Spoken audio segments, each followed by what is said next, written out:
पाकिस्तानी सियासी तारीख में एक नाम ऐसा है जो न सिर्फ तब्दीली का निशान बन चुका है बल्कि हक, इंसाफ और आज़ादी के लिए जिद्दोजहद का इस्तेआरा भी समझा जाता है। इमरान खान दी अनारकिस्ट। पुतों से तुझे उम्मीद है, खुदा से ना उम्मीदी, बता तो सही और काफरी क्या है। ये पहला मौका नहीं कि तारीख ने किसी ऐसे रहनुमा को जन्म दिया हो जिस पर फितना, बागी और अनारकी फैलाने के इल्जामात लगाए गए। सबसे बड़े फितने का, सबसे बड़े इंतशारी का नाम है इमरान खान। इमरान खान की तरह रियासती निज़ाम के खिलाफ बगावत पर उकसाने का इल्ज़ाम तो George Washington, Nelson Mandela, Martin Luther king और हुसैन इब्न अली पर भी था, लेकिन वक्त ने साबित किया कि वो सब हक और सच पे थे। वक्त साबित करेगा कि इमरान खान भी हक और सच पे है, इस मुल्क का बागी नहीं बल्कि इस मुल्क का वफादार। आइए इमरान खान की जिद्दोजहद को तारीख के उन अजीम रहनुमाओं के साथ जोड़ते हैं जिन्हें माजी में फितना, बागी और नौजवानों के इखलाक बिगाड़ने का जिम्मेदार ठहराया।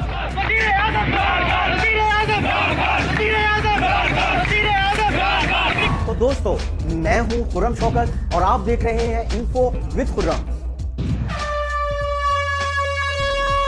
399 कब्ल मसीह एथन यूनान सुकरात दुनिया के अजीम तरीन फलसफियों में से एक पर इल्जाम लगाया गया कि वो नौजवानों का इखलाक बिगाड़ रहा है और रियासती निज़ाम को चैलेंज कर रहा है। उसकी सच्चाई और सवालात ने दर हकीकत उस वक्त के हुक्मरानों को खौफजदा कर दिया। तलाश में उसे 3 ऑप्शन दिए गए। नंबर 1, वो जिला वतन हो जाए। नंबर 2, वो खुद को मुजरम मानकर आइंदा से अपने फलसफे से तौबा कर ले और मौत से बच जाए, बुतों के खिलाफ कुछ कहे और ना ही नौजवानों को बकौल उनके गुमराह करे। नंबर 3, या फिर जहर का प्याला पी ले। लेकिन सुकरात ने अपने असूलों और सच्चाई से दस्तबरदार होने पर जहर के प्याले को तरजीह दे दी और हमेशा के लिए अमर हो गया। कहा जाता है कि सुकरात अगर जहर का प्याला ना पीता तो मर जाता। 5 नवंबर 2016 इंग्लिश अखबार द नेशन के एक कॉलम जिसका उन्वान on the corruption of youth में मोहतरम हदील नईम लिखते हैं, नौजवान सुकरात की सच्चाई पर मबनी गुफ्तगू से इस कदर मुतासर हुए कि उन्होंने अपने आबाओ अजदाद के गलत अकायद पर उंगली उठाना शुरू कर दी। इसके बाद ज्यादा अरसा नहीं गुजरा था कि सुकरात पर नौजवानों को गुमराह करने और उन्हें ज़हनी तौर पर करप्ट करने के चार्जेस लगाकर सजाए मौत सुना दी गई। इसलिए बार बार अपनी यूथ को कहता हूँ, नौजवानों को कहता हूँ, वो स्टडी करें, वो तारीख का हिस्सा है। क्या सुकरात की तरह इमरान खान ने भी अपने दौर के हुक्मरानों को खौफ में मुब्तला कर दिया है?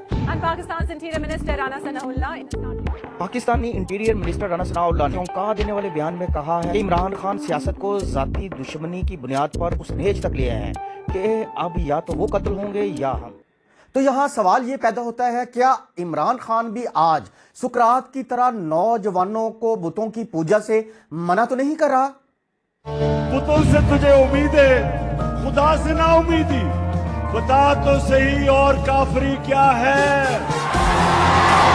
इमरान खान ने भी ये काम नहीं किया कि अपने नौजवानों को शऊर दिया कि वो हर तरह की जुल्मों ज्यादती के खिलाफ उठ खड़े हो, जिसकी पदाश में उसे बागी, फितना और नौजवानों का इखलाक बिगाड़ने का जिम्मेदार करार देकर कैद खाने में डाल दिया गया। ला इलाहा इल्लल्लाह, कोई नहीं है खुदा अल्लाह के सिवा। इन सारे हकाइक के बाद क्या हम कह सकते हैं कि आज के दौर का सुकरात इमरान खान है? सच्चाई और हकाइक जो कुछ भी हों, लेकिन अहम सवाल यह है कि आज का नौजवान खसूसी तौर पर और पाकिस्तानी आवाम अमूमन इस दौर के मसीहा इमरान खान को एक बार फिर जहर का प्याला पीने के लिए तनहा छोड़ देंगे या फिर इस बार तारीख एक नई करवट लेने को है? ये वो सवाल है जिसे पाकिस्तानी अवाम और नौजवानों को खास तौर पर अपने ज़मीर से पूछने की अशद जरूरत है। इस दिलचस्प सूरत हाल को मजीद एक नए जाविये से समझने के लिए अब चलते हैं 20वीं सदी के साउथ अफ्रीका की जानिब। ये वो वक्त था जब नेल्सन मंडेला ने बिल्कुल इमरान खान की तरह अपनी महकूम काली नस्ल के लिए भरपूर जंग लड़ी।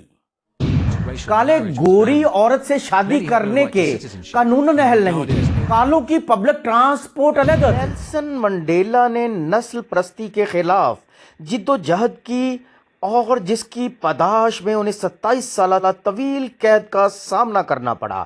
انہیں بھی ریاست کا دشمن قرار دے کر فتنہ کہا گیا، مگر آج وہ دنیا بھر میں انصاف اور برابری کے سفیر ہیں. عمران خان بھی ایک ایسے نظام کے خلاف کھڑے ہیں جہاں انصاف اور برابری کے لیے آواز اٹھانے پر آج ان کی قید کو تقریباً 2 سال کا عرصہ گزر چکا ہے اور وہ تاحال اڈیالہ جیل راولپنڈی مقید ہیں. ہم جسے پابند سلاسل کر کے عطیہ خدا بندی کی ناشکری کر رہے ہیں، آئیے دیکھتے ہیں دنیا اس کے بارے میں کیا کہتی ہے.